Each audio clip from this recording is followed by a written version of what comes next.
Hello friends, चलिए हम लोग लूसेंट का ये जीके जो डिस्कशन कर रहे थे, ये क्लास 9 है। ये कितना क्लास है? ये क्लास 9 है फ्रेंड्स। 8 तक वीडियो डाल दिया गया है प्लेलिस्ट में। लूसेंट जीके कर नाम से प्लेलिस्ट बनाया गया है। आप उसमें 8 वीडियो 8 तक देख सकते हैं। ये 9th क्लास है। चलिए इसमें सैयद वंश से करेंगे हम लोग। देखते हैं जितना होगा उतना करेंगे इसमें। उसके बाद फिर अगली वीडियो में ये लूसेंट चल रहा है अभी, और इसका हम लोग एमसीक्यू भी टेस्ट के रूप में एमसीक्यू भी कर रहे हैं इसका। आप लोग उस टेस्ट सीरीज को भी जरूर, सेट प्रैक्टिस को भी जरूर कीजिएगा, ताकि आपको पूरे अच्छे से याद हो जाए। डिवीजन हो जाएगा इसी का, क्वेश्चन का यही सब क्वेश्चन उसमें उठा कर दिया हुआ रहता है, और उसके बाद फिर उसका रिवीजन हो जाए तो आपको पूरे अच्छे से याद हो जाएगा। चलिए शुरू करते हैं। सैयद वंश कब से कब तक चला था? 1414, 1451 ईस्वी, 1414 से 1451 ईस्वी तक चला था सैयद वंश। सैयद वंश का संस्थापक खिजर खां था। सैयद वंश का संस्थापक कौन है? सैयद वंश का संस्थापक खिजर खां।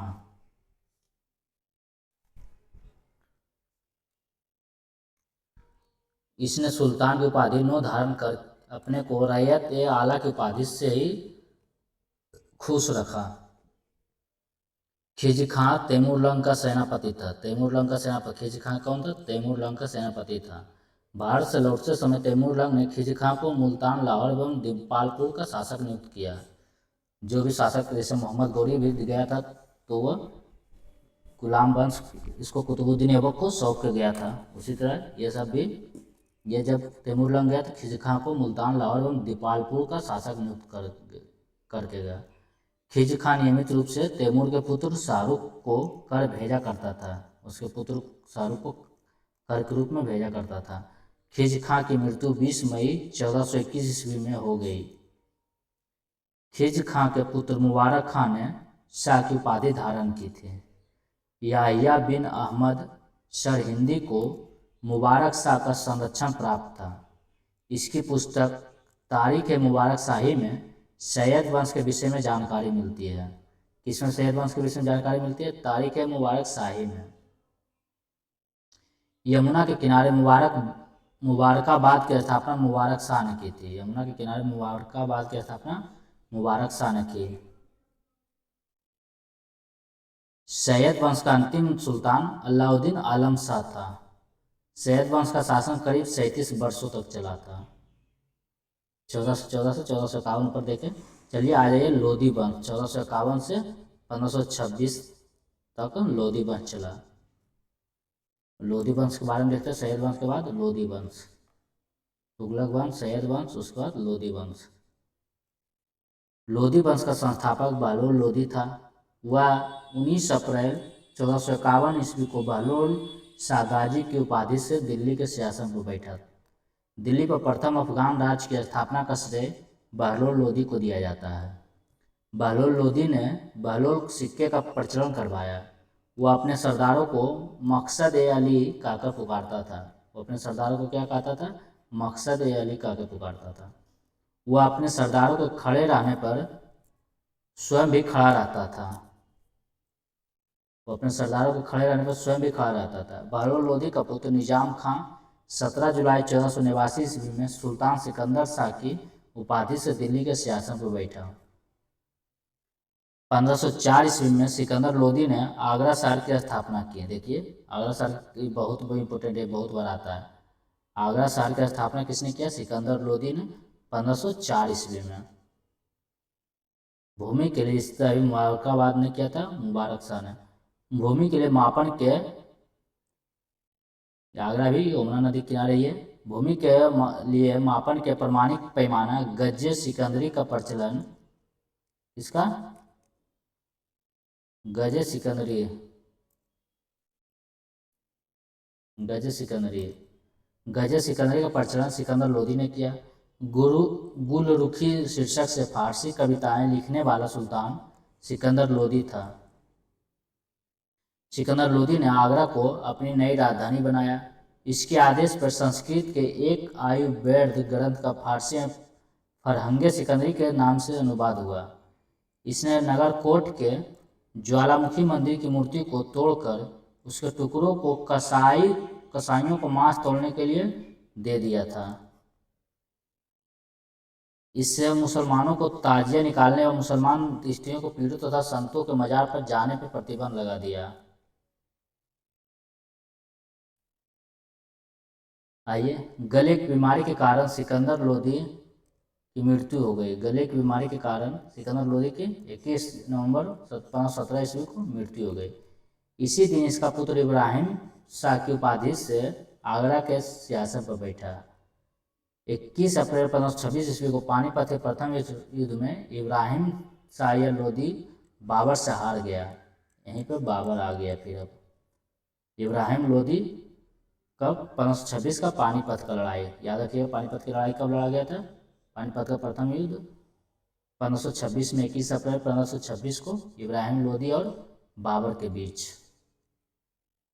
इस युद्ध में वह मारा गया। बाबर को भारत पर आक्रमण के लिए निमंत्रण पंजाब के शासक दौलत खान लोदी एवं इब्राहिम लोदी के चाचा आलम खान ने दिया था। सब अपना ही दुश्मन होता है। मोठ की मस्जिद का निर्माण सिकंदर लोदी के वजीर द्वारा करवाया गया था। सल्तनत कालीन शासन व्यवस्था। केंद्रीय प्रशासन का मुखिया सुल्तान बलबन में अलाउद्दीन के समय अमीर प्रभावहीन हो गए।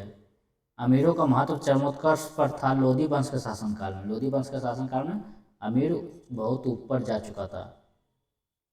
सल्तनत बहुत फला फूला हुआ था। सल्तनत काल में मंत्रिपरिषद को मजलिस ए खलवत कहा गया। मजलिस ए खास में मजलिस ए खलवत की बैठक होती थी। बार खास, इसमें सुल्तान सभी दरबारियों, खानों, अमीरों, मालिकों और अन्य रईसों को बुलाता था। बार आजम, सुल्तान राजकीय कार्यों का अधिकांश भाग पूरा करता था। मंत्री एवं उससे संबंधित विभाग। वजीर प्रधानमंत्री राजस्व विभाग का प्रमुख। मुशरिफ ए मुमालिक महालेखाकार, प्रांतों एवं विभागों से प्राप्त आय एवं व्यय का लेखा जोखा। मजमूदार दर, उधार दिए गए धन का हिसाब रखना। मजमूआदर। खजीन कोषाध्यक्ष। खजीन कौन था? कोषाध्यक्ष।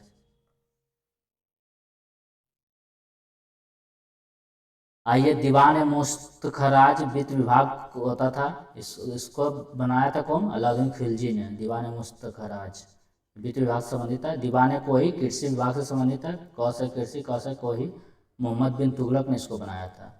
दीवान अर्च सैन्य विभाग से था। बलबन ने इसको बनाया था। दीवान बंदगान बंदी से फिरोज शाह तुगलक। दीवान खैरात जो मुस्लिमों महिलाओं को ये सहारा देता था। खैरात फिरोज शाह तुगलक पढ़े थे सब पिछले डिस्कशन में। आप अगर अच्छे से वीडियो देखे हैं तो आपको याद हो जाएगा। दीवान इस्तिहाक फिरोज शाह तुगलक। आरिज मुमालिक दीवान अर्च अथवा सैन्य विभाग का प्रमुख अधिकारी। सदर उस सुदूर धर्म विभाग एवं दान विभाग का प्रमुख। काजी उल कजात सुल्तान के बाद न्याय का सर्वोच्च अधिकारी। बरीद ए मुमालिक गुप्तचर विभाग का प्रमुख अधिकारी। वकील ए दर सुल्तान की व्यक्तिगत सेवाओं की देखभाल करता था। सुल्तान की व्यक्तिगत सेवा कौन देखभाल करता था? वकील ए दर। दीवान खैरात दान विभाग। दीवान बंदगान दास विभाग। दीवान इस्तियाक पेंशन विभाग। दिल्ली सल्तनत अनेक प्रांतों में बटा हुआ था। इसे इक्ता या सूबा कहा जाता था। यहाँ के शासन नायब या वली या मुफ्ती द्वारा संचालित होता था।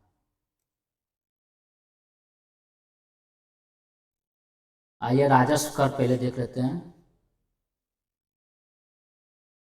राजस्व या कर व्यवस्था। उस्र मुसलमानों से लिया जाने वाला कर को उस्र कहा जाता था। खराज गैर मुसलमानों से लिया जाने वाले भूमि कर। जकात मुसलमानों पर धार्मिक कर। जकात मुसलमानों पर धार्मिक कर था। संपत्ति का 40वां भाग देना पड़ता था। जजिया गैर मुसलमानों पर ब्राह्मण पर। नोट। खम्स या लूटे हुए धन था जो अलाउद्दीन खिलजी 3/4 भाग ले लेता था। खानों अथवा भूमि में गढ़े हुए खजानों से प्राप्त संपत्ति का 1/5 भाग था जिस पर सुल्तान का अधिकार था तथा शेष 4/5 भाग पर उसके सैनिकों अथवा खजानों को प्राप्त करने वाले व्यक्ति का अधिकार होता था। परंतु फिरोज तुगलक को छोड़कर अन्य सभी शासकों ने 4/5 हिस्सा स्वयं अपने लिए रखा। देखिए सब यही ले लेता था, 1/5 बेचारे छोड़ता था। सुल्तान सिकंदर लोदी ने गढ़े हुए खजानों में से कोई हिस्सा नहीं लिया। इक्ताओं को सिकों जिलों में विभाजित किया गया था, जहाँ के प्रमुख अधिकारी सिकदार होता था जो एक सैनिक अधिकारी था। सिखों को परगनों में विभाजित किया गया।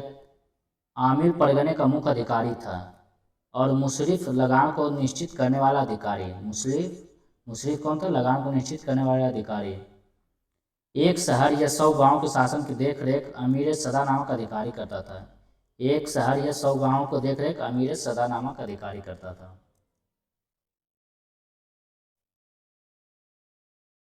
प्रशासन की सबसे छोटी इकाई ग्राम होता था। सुल्तान की अस्थायी सेना को खास खेल नाम दिया गया था। अस्थायी सेना को खास खेल। मंगोल सेना के वर्गीकरण की दशमलव प्रणाली को सल्तनतकालीन सैन्य व्यवस्था का आधार बनाया गया था। सल्तनत काल में बारूद की सहायता से गोला फेंकने वाली मशीनें को मंगलिक तथा अर्राद कहा जाता था। क्या कहा जाता? अर्राद। अलाउद्दीन खिलजी ने एकता प्रथा को समाप्त किया था।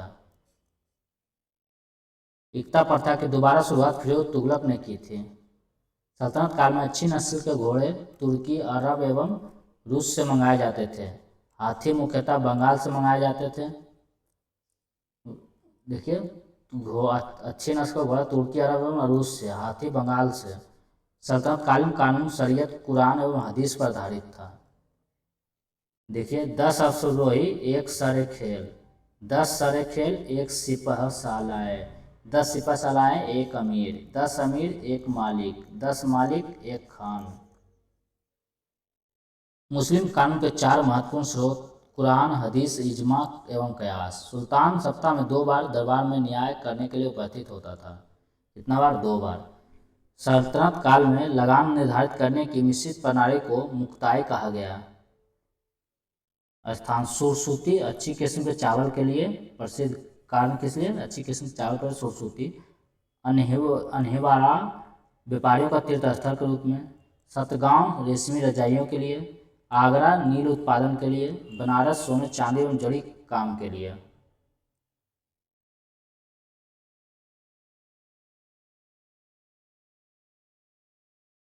भूमि की नाप जोख करने के बाद क्षेत्रफल के आधार पर लगान का निर्धारण मसाहत कहलाता था। इसकी शुरुआत अलाउद्दीन ने की। पूर्णतः केंद्र के नियंत्रण में रहने वाली भूमि खालसा भूमि कहलाती थी। अलाउद्दीन ने दान दी गई अधिकांश भूमि को छीनकर खालसा भूमि में परिवर्तित कर दिया। मतलब पूरे नियंत्रण में ले लेता था खालसा भूमि, केंद्र के नियंत्रण में। देवल सल्तनत काल में अंतर्राष्ट्रीय बंदरगाह के रूप में प्रसिद्ध था। देवल को क्या कहा जाता है? अंतर्राष्ट्रीय बंदरगाह। आइए विजयनगर चलते हैं। विजयनगर साम्राज्य की स्थापना 1336 ईस्वी में हरिहर एवं बुक्का नामक 2 भाइयों ने की थी, जो 5 भाइयों के परिवार के अंग थे। विजयनगर का शाब्दिक अर्थ है जीत का शहर। हरिहर एवं बुक्का ने विजयनगर की स्थापना विद्यारण्य संत से आशीर्वाद प्राप्त कर की थी। हरिहर एवं बुक्का किस संत से? विद्यारण्य संत से। हरिहर एवं बुक्का ने अपने पिता संगम के नाम पर संगम राजवंश की स्थापना की। इसके पिता का नाम क्या था? संगम, और उसी के नाम पर संगम राजवंश की स्थापना किया। विजयनगर साम्राज्य की राजधानी हम्पी थी। क्या राजधानी थी? हम्पी। विजयनगर साम्राज्य के खंडहर तुंगभद्रा नदी पर स्थित है। इसकी राजभाषा तेलुगु थी। हरिहर एवं बुक्का पहले वारंगल के काकतीय शासक प्रताप रुद्रदेव के सामंत थे। विजयनगर साम्राज्य पर क्रमशः निम्न वंशों ने शासन किया: संगम वंश, सुलभ वंश, तुलुप वंश एवं अराबिडु वंश। तुलुप वंश के शासक थे वो कृष्णदेव राय। आइए हरिहर को देखते हैं। यहाँ संगम वंश के प्रमुख शासक हरिहर 1336 से 1356 ईस्वी, बुक्का प्रथम 1356 से 1377, हरिहर टू 77 से 1404, देवराय प्रथम 1406 से 1422, देवराय द्वितीय 1422 से 1446, मल्लिकार्जुन 1446 से 1465 ईस्वी, और विरूपाक्ष टू 1465 से 1450 ईस्वी। बुक्का ने वेदमार्ग प्रतिष्ठापक की उपाधि धारण की। हरिहर टू ने संगम शासकों में सबसे पहले महाराजा धीराज की उपाधि धारण की, हरिया 2 ने।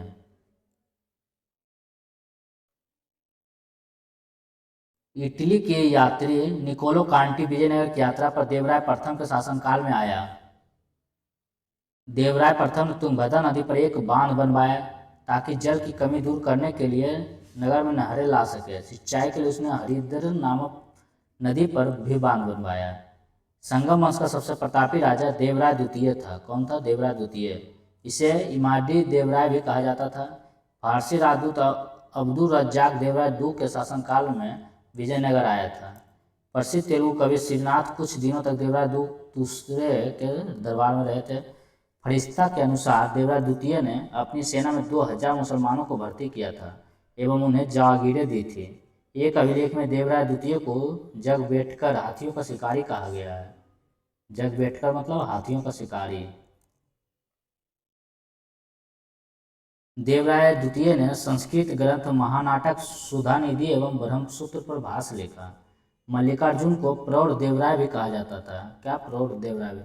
सालुब नरसिंह ने विजयनगर में दूसरे राजवंश सालुब वंश की स्थापना की 1485 से 1506 ईस्वी। सालुब वंश के बाद विजयनगर पर तुलुक वंश का शासन स्थापित हुआ। किसका?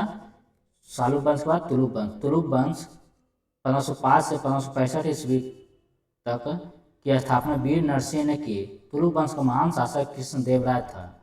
वह 8 अगस्त 1509 को शासक बना। कब बना? 8 अगस्त 1509 को।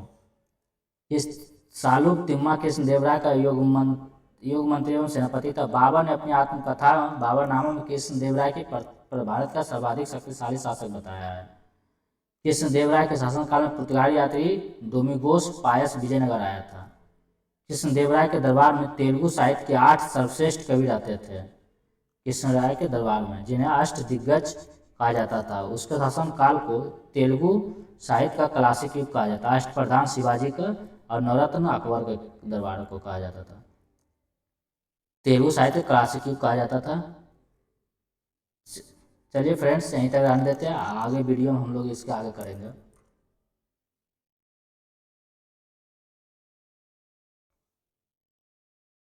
ये बहुत लंबा है, चलिए रहने देते हैं।